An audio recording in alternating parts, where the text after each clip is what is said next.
Hello, hello, hello, hello, hello. My name is JD. This is Redskins Rant. This is not a normal video. I'm kind of doing like a kind of a. I don't have a video to do this week because we're on a bye, so I'm just answering some stuff that's in the comments from last week. Okay. One guy wrote me a book, and I'll give him a shout out real quick. It's Redskins Review. He does a review page. He has a review YouTube channel where he reviews the Redskin games, just like I do. He has a completely different take on things. You'll hear that in my responses. Okay. Not gonna get too much into that, but go ahead and check him out. I'm just gonna give him a shout out real quick, and then I'm gonna go ahead and just answer his questions. I may answer some more down the way, but I'm gonna answer his first because it's the first. He wrote me a book, so I kept trying to type it, and I just got fed up, and I'm just gonna record a video and post it, and if he sees it, good. If not, I'm not gonna lose sleep over it. First thing he says is he thinks me and him both agree that Mac Brown should start. I think Mac Brown should start because I've watched him enough to know that he actually follows blocker better than P. Ryan, and he follows blockers better than Rob Kelly. He doesn't follow blockers quite as well as Thompson, but Thompson's too small to run him a lot. You can't run him a lot because he'll get injured. He's too small. He's way too small. He's like 170 pounds, 180 pounds. But I do think Mac Brown should get the start next week against the 49ers. He said me and him agree about the offensive line. Our offensive line's not that good. People are thinking it's good because Kirk didn't get sacked this week and he got sacked once last week. It's fool's gold, and here's why. Because our offensive line, and I've went over this before, and if you've seen my videos, you're going to know where I'm going with this. The reason why our offensive line looks better is because two things. First off, Bill Callahan is an offensive line coach. He's the best in the league, and he's kind of coaching them up. We have three solid starters on the offensive line. Williams, Long, and Sheriff. Those are our three best.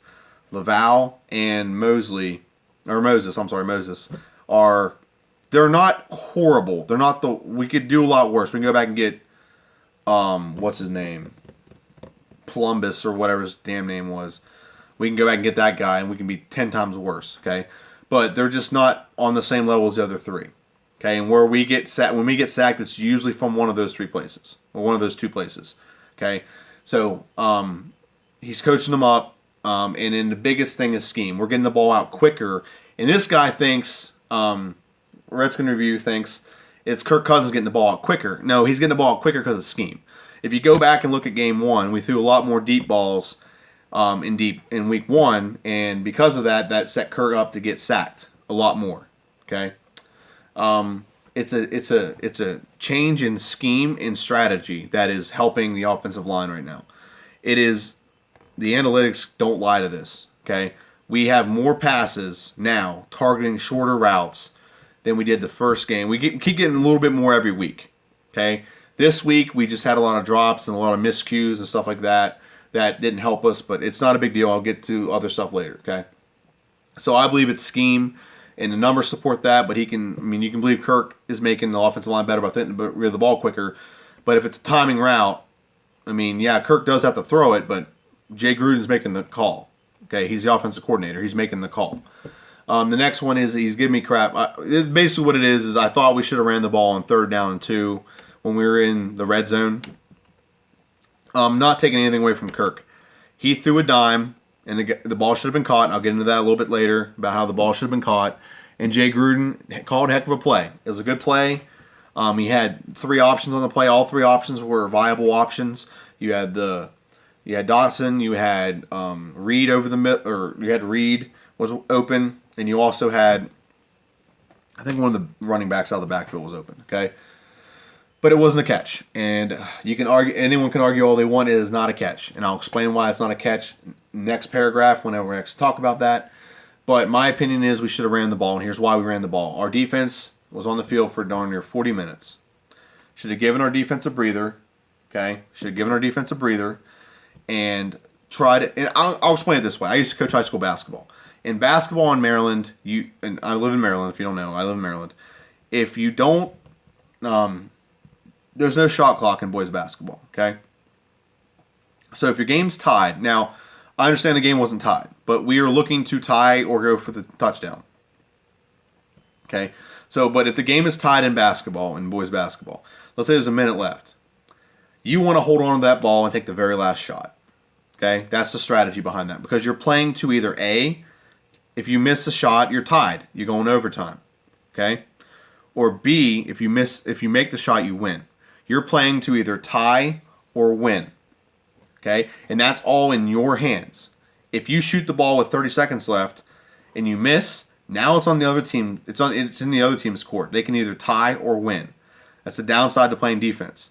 The outcome of the game is out of your hands. A great offensive play will always beat great defense. Okay? In this game, with about 40-some seconds left, we threw that pass, and it was dropped, so it was incomplete. That stops the clock, kick a field goal, and we tie the game. And my thought process is we're looking to tie, which is the field goal, or win. We need a tie or win. Now, we went for the win, but we didn't do that with no time left. Okay?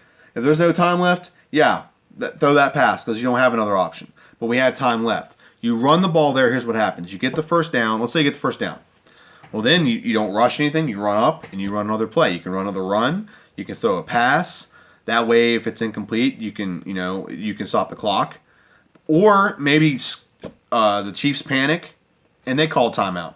Now they have 0 timeouts, and you can literally either run out the clock and take the field goal and go to overtime, or you can run out the clock and get that last second touchdown and give them as minimal time as possible. And considering our defense was exhausted, just flat out burnt, and had injuries all over the place, that we did not have an option in that. That's the best option because you're not asking the defense to win the game for you or to prevent the other team from scoring so you can get overtime. What you're doing is you're putting the game in the offense's hands, who at that point had most of its starters, was not as tired, so on and so forth. That is my philosophy behind that. I'm not saying he didn't call a great play. The play was great. I'm not saying it wasn't executed to the letter. Kirk executed it. It has to be caught. I'm not disagreeing with that. What I think should have been done was Kirk should have been put on a rollout, and he can run for 2 yards and dive forward and slide or whatever. He can throw the touchdown. He can throw it away if he wants to. I mean, that's also possible. I wouldn't do it. I would say don't throw the ball away. Either you throw a touchdown, or you throw a touchdown, or you run it. I'd say there's no other option. If you're not 100% sure, run for it or whatever. Okay, that's my personal opinion. Okay, and I give them 5% of the blame. Those two combined get 5% of the overall blame for the game. That's not a high percentage. Kirk missed a deep ball early. He missed a deep ball to somebody. There's some miscues on some passes. I'm not blaming him for anything. Don't get me wrong. I'm not blaming him. He is not the reason we lost that game. But there was some miscues that could have resulted in other things. People want to talk about penalties on defense. Miscues on offense can also lead to things on defense. Because what if you score? What if you sustain drives? Defense isn't as tired. They may not commit as many penalties. We can snowball this all day. Okay, you can woulda, coulda, shoulda all day. But it is what it is. But you miss some passes. That's the thing too. And so Kirk gets 2.5%. Jay Gruden, I think he should have ran the ball there because it would have ate up the clock. And you either go for the tie to go to overtime, or you go for the touchdown to win the game. You went for it way too early. You gave them way too much time on the clock, and Alex Smith played great. But you don't know if you take away his timeout and give him less time, how it would have affected him. Maybe he played more secure knowing he had a timeout. You don't know that. You don't know the psyche of people. And now I'll go ahead and talk about it real quick before I get into it. I'm just skipping ahead here because he actually talks about the catch later. That catch should have been caught. Okay? You cradle the ball, you cradle it, and you come down. I don't care how you land. You put your arm down, and that is why you drop the ball. Because you're a wimp, you're afraid to get hurt, so you put your arm down to brace your fall, which is stupid. If you put your arm down, falling from up here, you're out of control. It's a good way to break your arm. Okay? That's when it's one thing they tell you when you're running the football in high school. That's what they taught me. If you're ever running the football and you got the ball and you get tackled, do not put your arm down. It's a good way to break it. It's the easiest way to break your arm as a running back or receiver is to put your arm down when you're coming down.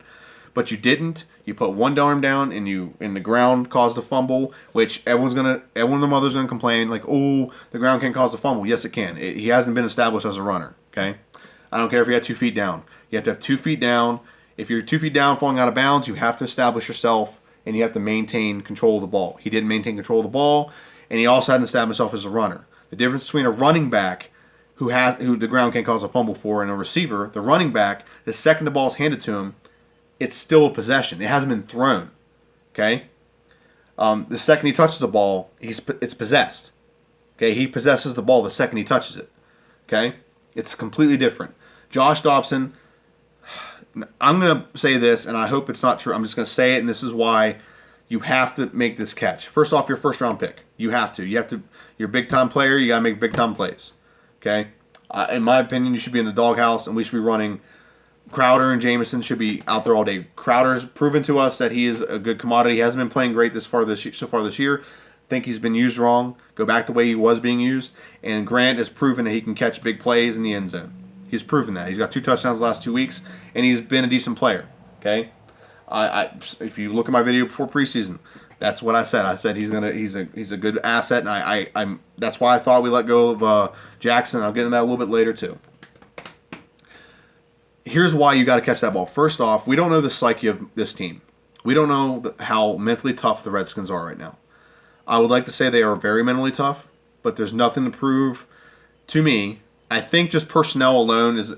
I think the personnel alone is enough to do that. We should be able to handle this kind of adversity, but you don't know that. Last year we were 6-2 at week 8, 6-2.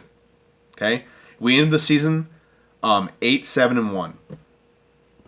Okay, so apparently a little bit of adversity. We lost. We tied that game against the Bengals, and we could not rebound from that. We played some bad teams after that, and it's the only reason we won some games. We played the Eagles, I believe, and the Bears is the other team we played. Okay, so the reason why we didn't succeed is because of ourself. Okay, our psyche. Now, this catch could cause a ripple effect that causes players to lose confidence, maybe pack it in, like, oh, we're not going to win it now.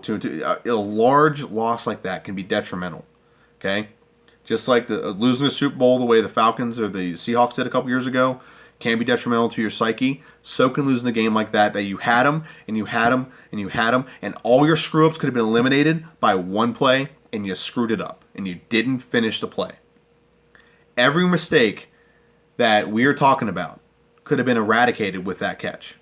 It doesn't matter if Kirk missed a play. It doesn't matter if Jay Gruden might have made a bad play call or whatever. It doesn't matter if the defense has 5 injuries and they had a lot of penalties.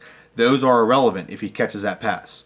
So now we're going into next week talking about how good the Redskins are, and we're pumping our chest out. Yeah, we're pretty good. We're going to work now. We're going to work. Instead, they got to answer questions about all their failures, all the penalties, stuff like that. So you don't know the residual effect of that catch.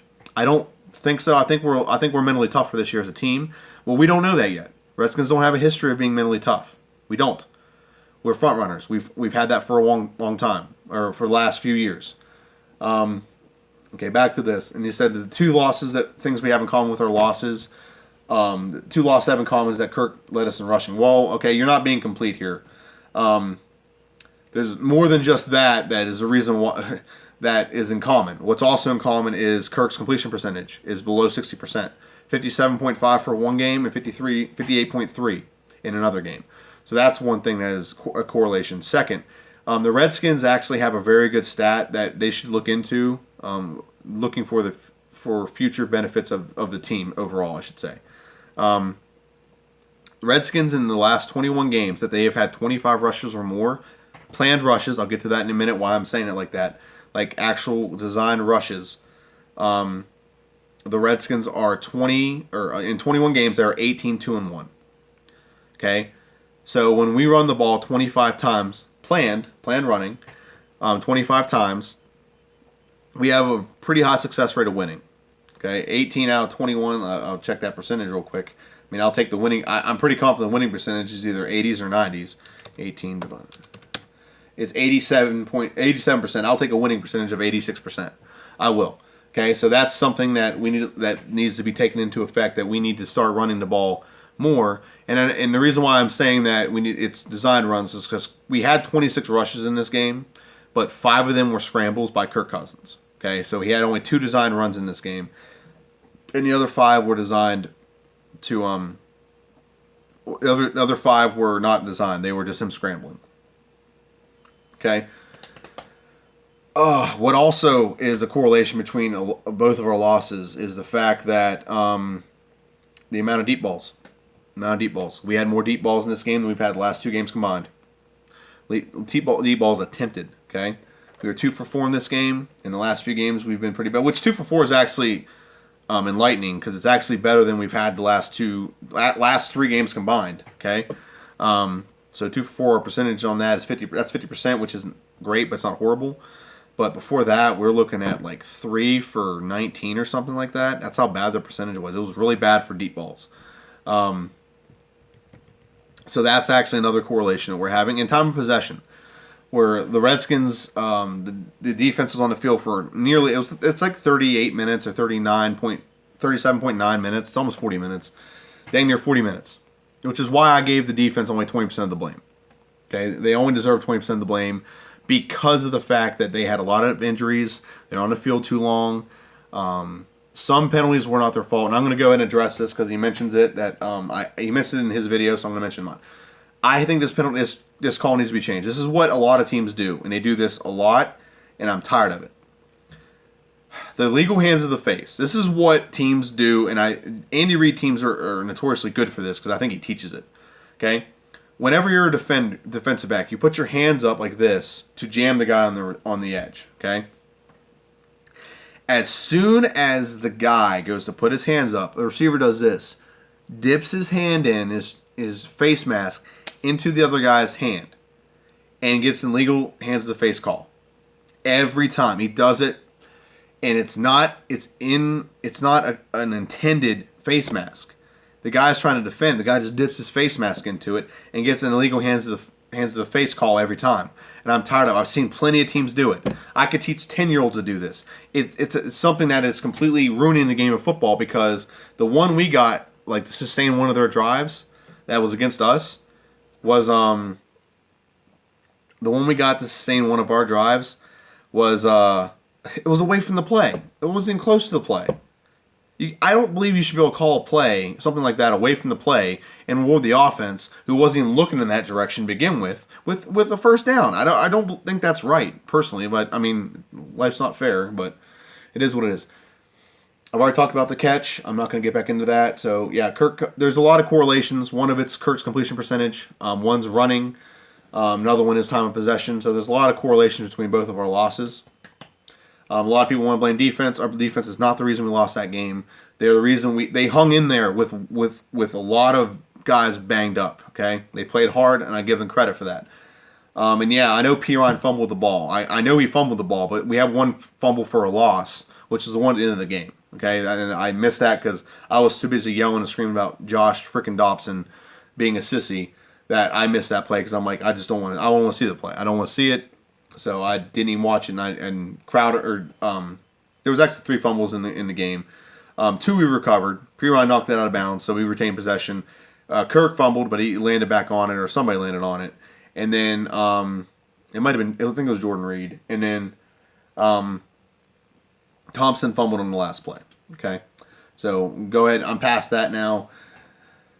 And I can analyze this play all day, and I'm tired of people making this. This is where the issue I have with my fellow Redskin fans, and we need to stop being those guys.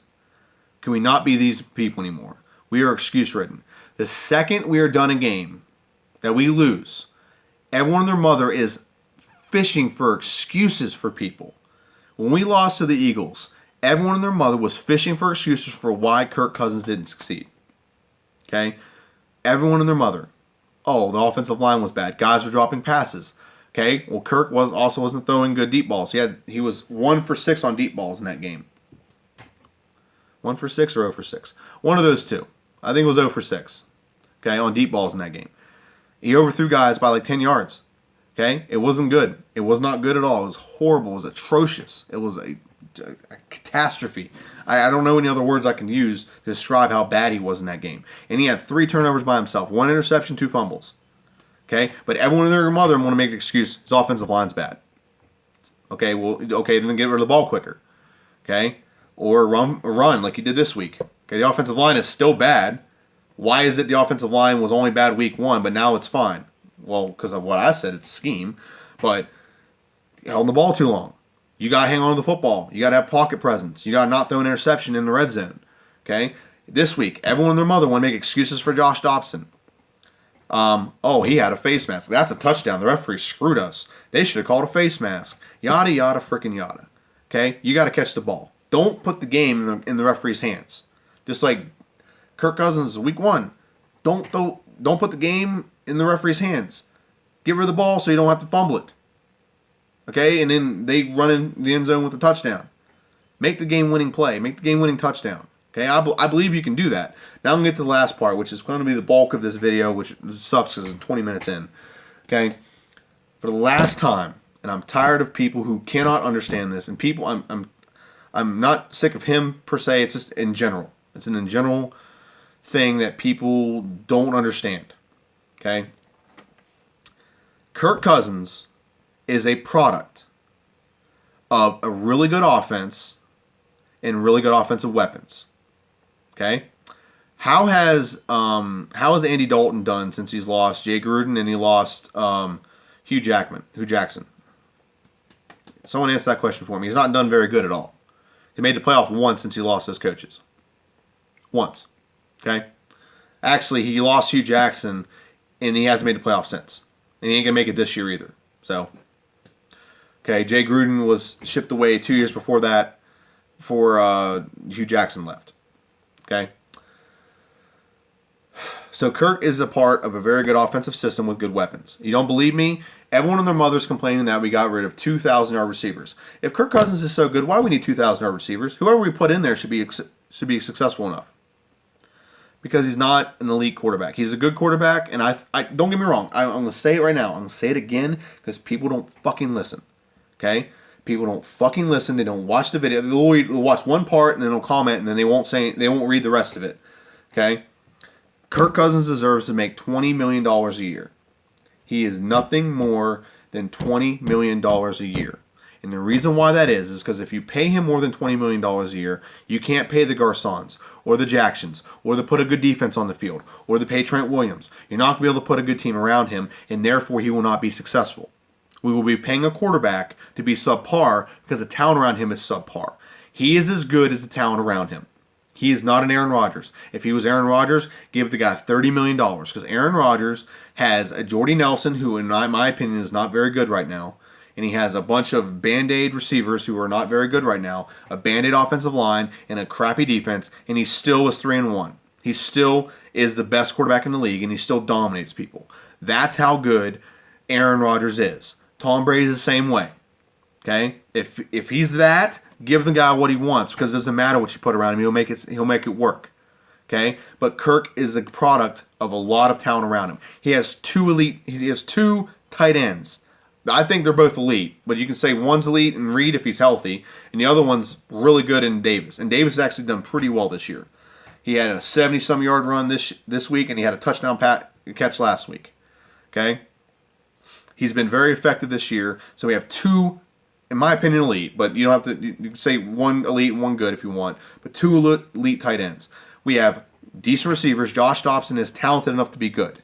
Okay, Pierre Garcon is talented enough to be good. The ratio of Pierre Garcon is you got to be a better route runner. That's your problem. You got to be a better route runner. You got to be a little bit less gun shy of getting hit.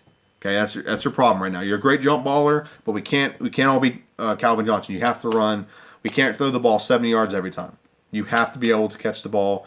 And I actually think that I actually agree with Redskin, the Redskin Rant, Redskin review in this, and that you need to start sitting guys who are not producing. Okay, I think Crowder's being improperly used. I will throw that out there. Him and Grant need to be put in the slot.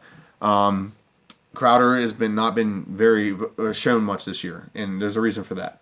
We look at Chris Thompson. We have decent running backs. Offensive line's not horrible. It's not great, but it's not horrible. So there's a lot of things that are helping Kirk Cousins out that everyone just wants to dismiss and say, "Oh, it's all about Kirk Cousins." It's not. It's all about everything. And Kirk Cousins is a part in the system. Okay. He's not the system. Okay, Aaron Rodgers is the system. Drew Brees is the system. Kirk Cousins is not the system. He's a part of the system. And to make the system work, he needs to make about $20 million a year. I can go into detail about why I don't think other reasons why I don't think he deserves more than $20 million. I'm not going to. If you want to see it, I have another YouTube channel. It's called James Plank. It's my name. Go there and find Disgruntled Redskins Fan number 5. It explains his red zone numbers, his receiving, his passing yards, and everything that he did in 2015 and 16, and why we did not win our division. We did not make the playoffs last year. It's because of him, solely because of him. Watch the video before you say this. If you're going to say anything about this comment here, about what I just said, don't say a damn word until you go watch that video. If you're not going to go watch the video, don't say a word. Don't claim you know my opinion on this, and not officially go watch the video and know my opinion on this. Go watch it. It's called Disgruntled Redskin Fan number 5. It talks about our draft, and I reiterate my point on Kirk Cousins. Okay? That's all I'm going to say on that. I'm not getting into that. Let's see. And I honestly believe we have a good enough system. We could literally get Alex Smith in free agency next year. We can get Philip Rivers. There are a handful of quarterbacks to be cut next year. There's quarterbacks coming out of the draft that we could probably groom for the next 20 years or 15 years that could be good enough to run our system. You don't know that. You don't know what's coming out in the draft. You don't know these things. So why should we pay a quarterback who right now is getting $24 million and he needs to be doing better? And he's doing good. Don't get me wrong. He's doing good enough for us to win, but he needs to be doing a little bit more. Okay, for someone who's making $24 million. We're paying him $1 million for every touchdown he had last year. Is basically the best way to put it. Okay, and I'm done with that part. I'm going to the next part. I underestimated Minuski. I didn't. I thought our defense would be pretty good this year. I knew with a lot of signings we would be a lot better. I will say this. A lot of people were saying that Swearinger is the reason why our defense is a lot more aggressive and a lot more hard-hitting. I actually think it was Josh Norman. We were aggressive last year. We just didn't have the talent to do it. I think Swearinger is just a little bit more of a personality. So it seems like it's him, but I really think that Josh Norman was kind of a change over in that. We had a lot of injuries on defense last year. A lot of people forget that. We had a lot of injuries on defense last year. Okay? What we just had in one game was like our whole season last year. Okay? So we had a lot of injuries on defense. A lot of people are forgetting that little tidbit. Okay? And the last thing he says here is Breland is our number 1. Yes, I'll agree with that right now because Norman is out, and there's no debate. There is a debate. Obviously, this is the debate. So that seems kind of just smug to say there's no debate on that. There is a debate. There's always going to be a debate. Okay, with Norman out, he is definitely number 1. I'll agree with you there, but he need to not take a shot, be snippy with me on that. Fuller is a slot guy. No, Fuller in college was not a slot guy. He was a corner. He was a cover corner, and he was a good cover corner. Okay, he plays aggressive. Anytime I've seen him, he's aggressive on players. You watch the game film on him, he gets in guys' grills. And I'm not saying he's going to replace Norman. Don't get me wrong on that. What I am saying is I think he should replace where Norman is for now, okay, which is to be on the field almost every play. I do not trust Quentin Dunbar. I've seen Quentin Dunbar have too many games where he gets burnt and burnt and burnt and burnt. Okay? Too many times. Okay? He's not bad when it comes to needing a sub or when we need to go with a lot more corners. He's not bad in that, but he's not a number 2. He's not a number 2. Fabian Monroe, I will give you that he makes it a discussion with Fuller, but I give Fuller the edge because of 1 year of experience. I give him that edge because of 1 year of experience. That's where I give him that edge. Fabian Monroe is good enough to come in and replace Fuller in the slot, but I don't know if he's good enough to. The thing about that, teams will go after him. Okay? And if you have Fabian Monroe, as much as I think he can actually do the job effectively, not really well, but effectively, and do pretty decent at it, because he wasn't horrible in the game we had Monday, but teams will go after him because he's a rookie. And it's going to be putting too much on him. Fuller has a year under his belt. He's aggressive. He's hard-hitting. That's the best thing I can put. That's the best way I can put it. I think Fuller should be the number 2, and then Fabian Moreau should go to the slot. He comes in on nickel or dime. He comes in on nickel or dime. That's what I think. So we can disagree. I'm just replying to that. I'm going to go see through some of these. Alex Smith and Phil Bray. He's replying to my if Kirk Cousins wants more than $20 million, let him go. Let someone else spend $20 million on a quarterback and see if they can put enough talent around him to make him good. Someone asked about Quentin Dunbar. Same response. I